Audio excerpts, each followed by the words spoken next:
उत्तर प्रदेश विधानसभा चुनाव में भले ही 1 साल का वक्त हो, लेकिन सियासी के साथ अभी से ही बिछनी शुरू हो चुकी है। समाजवादी पार्टी के वरिष्ठ नेता आजम खान के गृह जनपद रामपुर से कुछ इसी तरह की एक तस्वीर निकालकर सामने आई है, जिसके तहत पार्टी के राष्ट्रीय अध्यक्ष एवं पूर्व मुख्यमंत्री अखिलेश यादव ने आजम खान से बिना सलाह मशवरा करे बसपा छोड़कर उनके खेमे में आए पूर्व राज्य मंत्री सुरेंद्र सिंह सागर को प्रदेश सचिव की जिम्मेदारी सौंपी गई है। मीडिया से रूबरू होकर नवनियुक्त प्रदेश सचिव सुरेंद्र सिंह सागर ने जहां अपनी पुरानी पार्टी की मुखिया मायावती पर इशारों में निशाना साधा है, वहीं सपा को दलित हितैषी बताया है। उन्होंने अपनी नई जिम्मेदारी को बखूबी निभाने का भी राष्ट्रीय अध्यक्ष को भरोसा दिलाया है। समाजवादी पार्टी का गठन पूर्व मुख्यमंत्री मुलायम सिंह यादव ने 10 बार विधायक और 2 बार सांसद रह चुके आजम खान के साथ मिलकर किया था। अब इसी बात से अंदाजा लगाया जा सकता है कि रामपुर में बिना आजम खान की मर्जी से सपा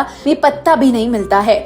मगर पिछले कुछ दिनों पूर्व मुख्यमंत्री अखिलेश यादव ने आजम खान के ना चाहते हुए भी मोहिबुल्ला नदवी को पार्टी का टिकट दिया और जिसका प्रमाण यह हुआ कि वह लोकसभा का चुनाव जीतकर संसद पहुंचे।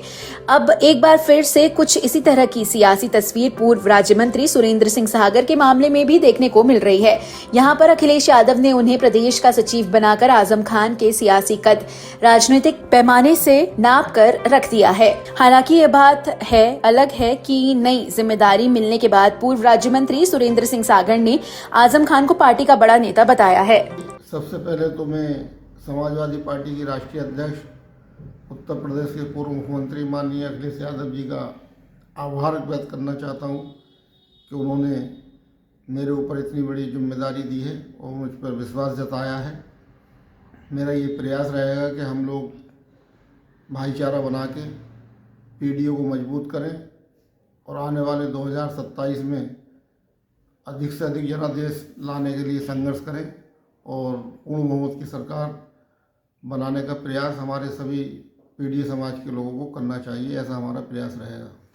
मंत्री जी, एक बात ये जानना चाहेंगे, जिस तरीके से आपके बेटे की शादी हुई थी और उस शादी समारोह में अखिलेश यादव शामिल हुए थे और फिर आपको जो है बीएसपी से निकाल दिया गया था, तो क्या ये उसी का इनाम माना जा सकता है कि जिस तरीके से आपको अब जिम्मेदारी मिली है समाजवादी पार्टी में? देखिए, इस समय जो हालात हैं प्रदेश के और देश के बहुत ही नाजुक हैं। जनता बहुत परेशान है।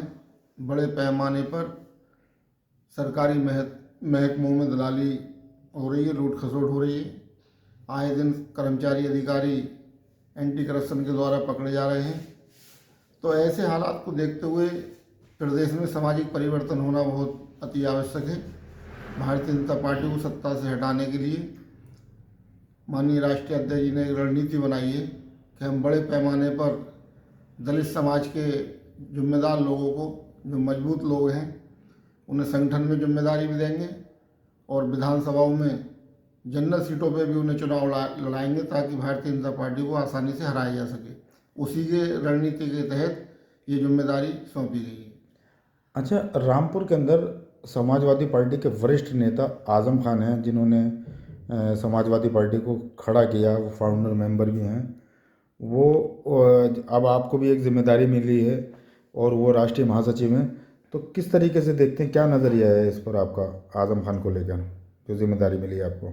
देखिए, पूरा देश जानता है कि जब समाजवादी पार्टी का गठन हुआ था तो माननीय आजम खान साहब संस्थापक सदस्य रहे थे माननीय मुलायम सिंह जी के साथ, और आज भी संगठन में राष्ट्रीय महासचिव की जिम्मेदारी है।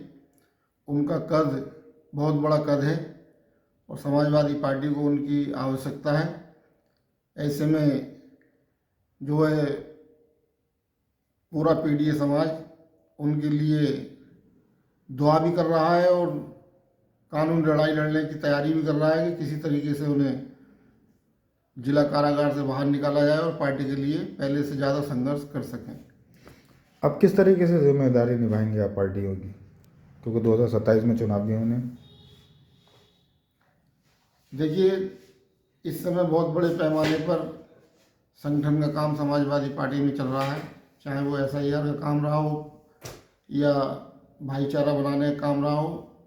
सर समाज को समाजवादी पार्टी से जोड़ने का काम चल रहा है। ब्राह्मण समाज भी भारतीय जनता पार्टी से इस समय रुष्ट है, तो ब्राह्मण समाज के साथी भी बहुत बड़े पैमाने पर पीडीए के संपर्क में है और आने वाले समय में बहुत मजबूत समाजवादी पार्टी होने जा रही है। अच्छा, बीएसपी में आपने बहुत लंबा वक्त गुजारा, वहाँ से सियासत शुरू की और कई दशक तक आप उसमें बीएसपी के अंदर रहे। अब समाजवादी पार्टी में आपको एक बड़ी जिम्मेदारी दी गई है, प्रदेश लेवल की जिम्मेदारी मिली है आपको, तो दोनों में क्या फ़र्क है और कौन सी पार्टी आपको बेहतर लगती है? देखिए, बहुजन समाज पार्टी में लंबे समय तक कार्य किया। बहुजन समाज पार्टी भी मानवर कांसीराम जी ने बनाई थी और ऐतिहासिक कार्य बहुजन समाज पार्टी में रहे। कमज़ोर वर्ग के, दलित वर्ग के, पिछड़े वर्ग के लोगों को लीडरशिप मिली, बहुजन समाज पार्टी की वजह से मिली।